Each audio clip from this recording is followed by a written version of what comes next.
Assalamualaikum and hi, my name is Nurul Ashikin, metric number 2212828. Today, I'll be presenting a brief overview of Egypt, a country with a rich history and a strong vision for the future.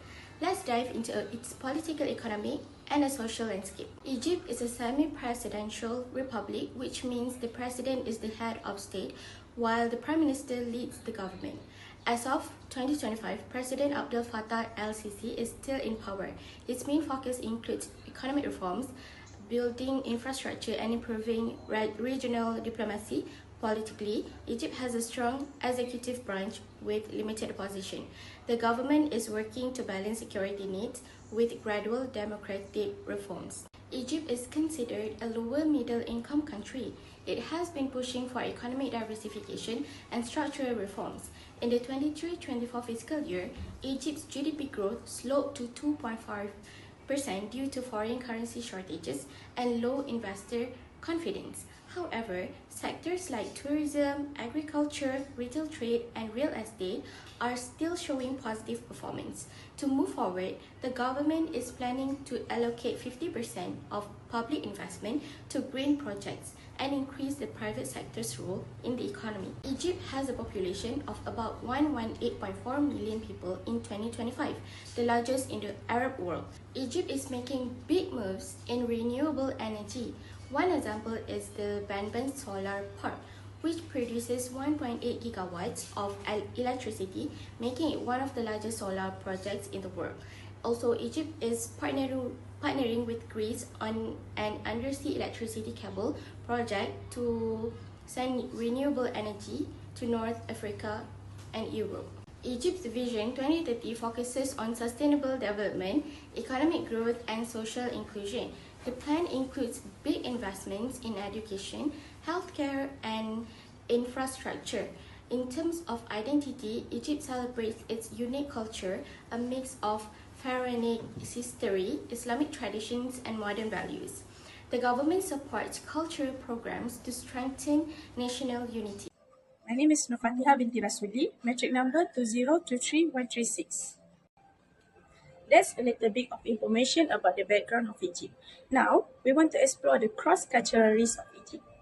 First, religion. In Egypt, Sunni Islam is the primary religion practiced by about 19% of the population, while the remaining 10% of the population are mostly Christians, primarily Coptics Orthodox.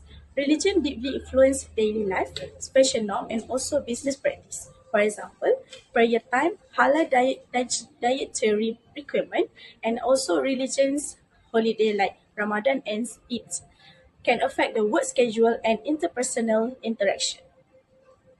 Next, relationship and hierarchy. Business in Egypt is highly relational.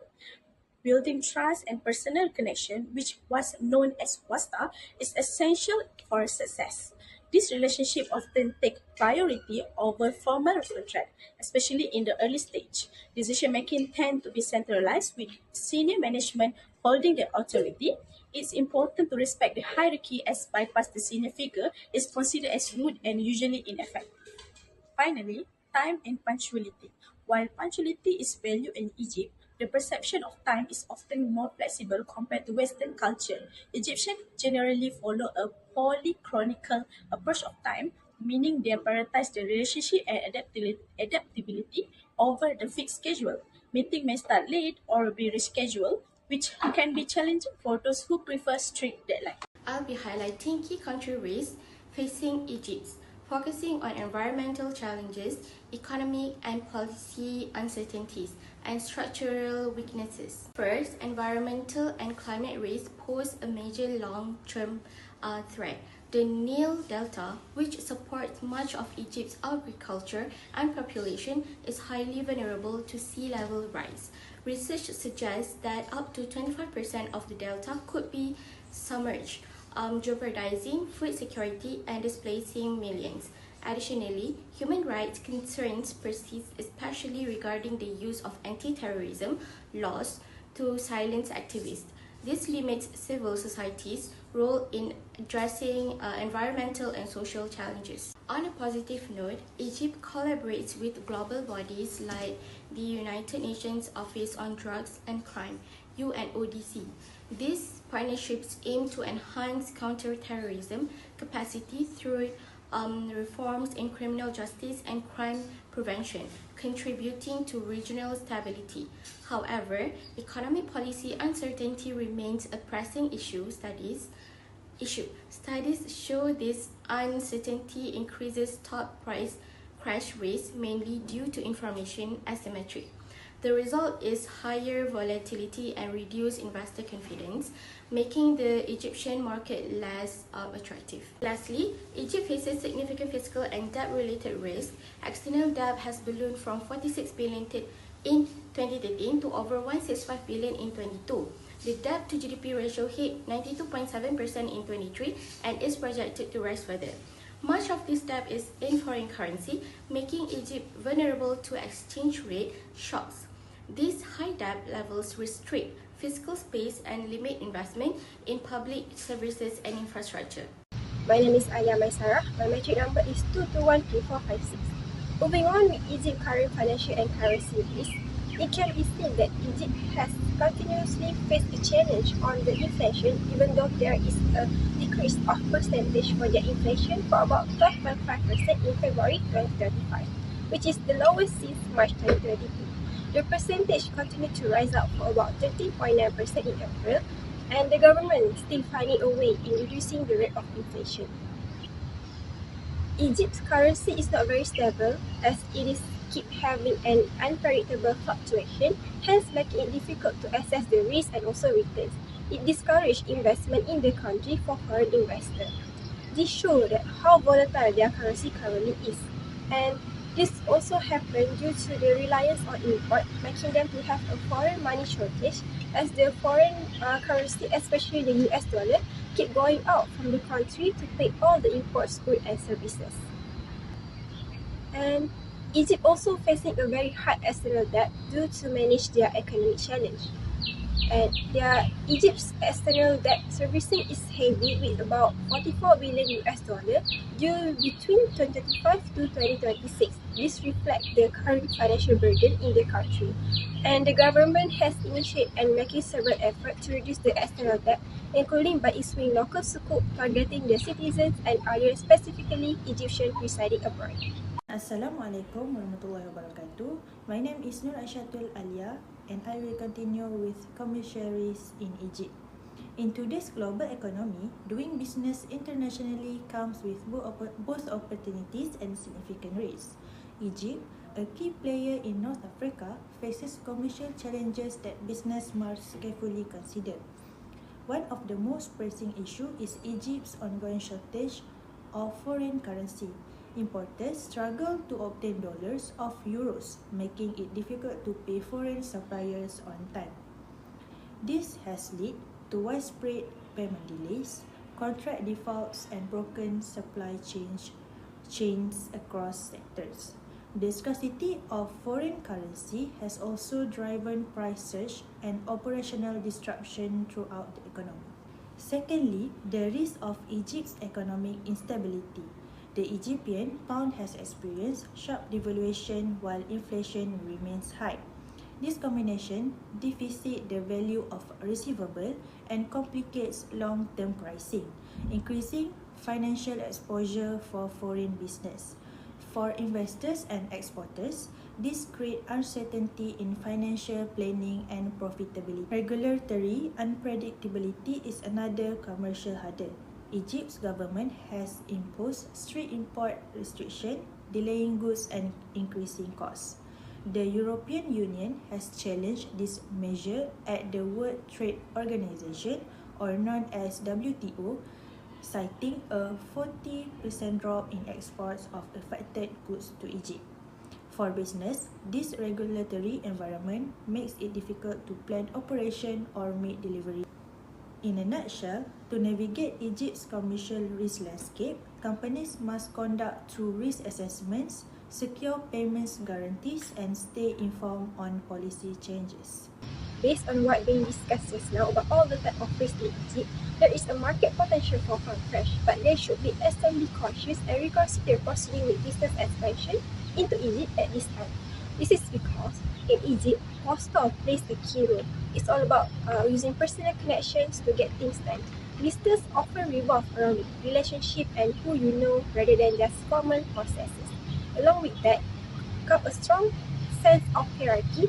Decisions are usually made at the top and everything filters down from there.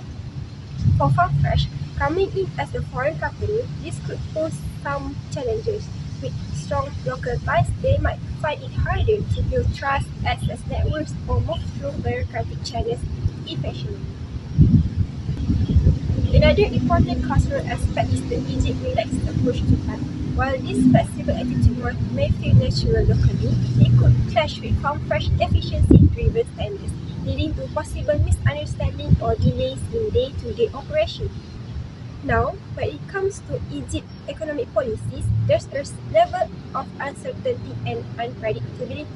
This makes the investment climate more risky, especially for foreign companies like Farfetch that are trying to enter the market. Adding to that challenge is the business environment that often involves red tape and delays, which can slow down operation and decision making.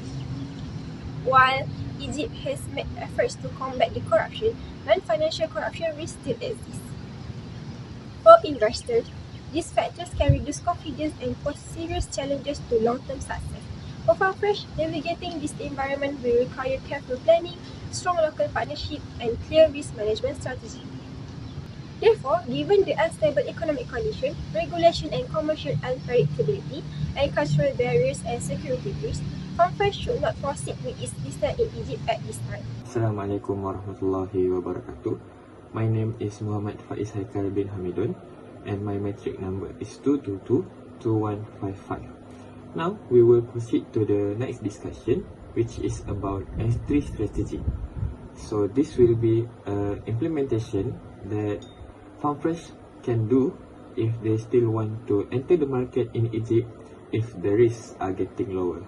So to establish a solid foothold in Egypt, it is recommended for Farfetch to pursue a joint venture with a local Egyptian partner, such as a well-connected distributor, a retailer, and also dairy processor.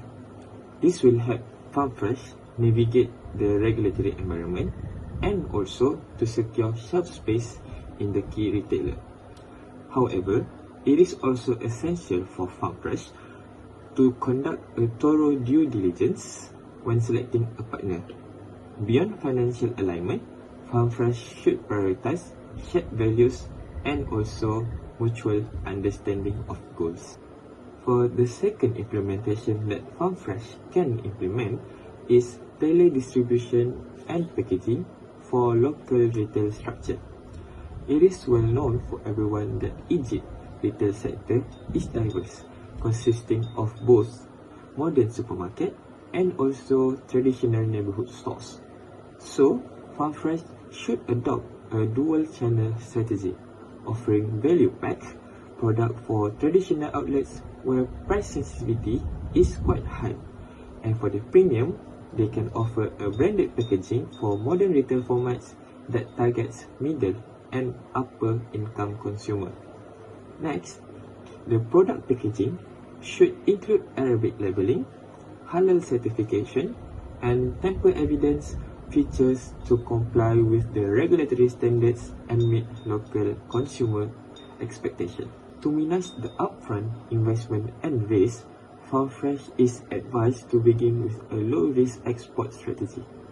By working through a local distributor, the company can introduce a limited product range to test their market reception and build early brand awareness. So this phased approach allows flexibility. Once the product gains their traction, consumer demand is validated, Farfetch then can consider scaling up through their local production, licensing, or expanded their joint ventures. So in summary, we can say that Farfetch should enter Egyptian market through a joint ventures, implement a channel-specific packaging and distribution model, and adopt a phased export phase strategy. With careful planning and local alignment, Egypt could become a stronger base for a long-term growth and also a future regional expansion for Farm Fresh. Here are our references. Thank you.